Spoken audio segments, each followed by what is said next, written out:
بسم الله الرحمن الرحيم. طه. ما أنزلنا عليك القرآن لتشقى إلا تذكرة لمن يخشى تنزيلا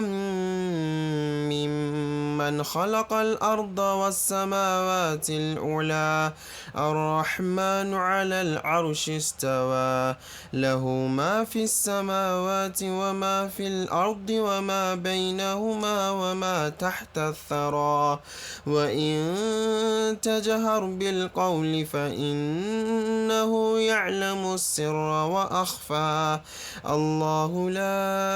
إله إلا هو له الأسماء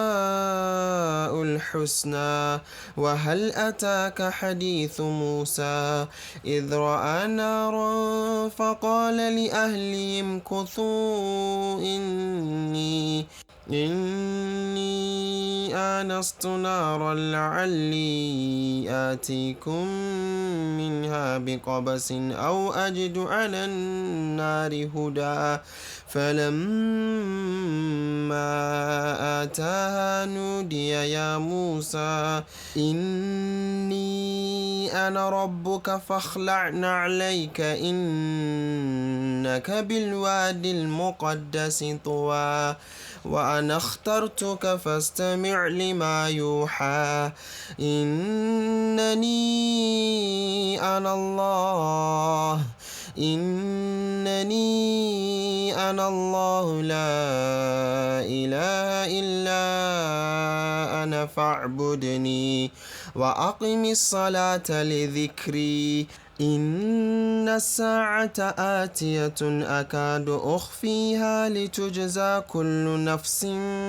بما تسعى فلا يصدنك عنها من لا يؤمن بها واتبع هواه فتردى وما تلك بيمينك يا موسى قال هي عصاي أتوكأ عليها وأهش بها على غنمي ولي فيها مآرب أخرى قال ألقها يا موسى فألقاها فإذا هي حية تسعى قال خذها ولا تخف سنعيدها سيرتها الأولى واضمم يدك إلى جناحك تخرج بيضاء من غير سوء آية أخرى لنريك من آياتنا الكبرى اذهب إلى فرعون إنه طغى قال رب اشرح لي صدري ويسر لي أمري واحلل عقدة من لساني يفقه قولي واجعل لي وزيرا من أهلي هارون أخي أشدد به أزري وأشركه في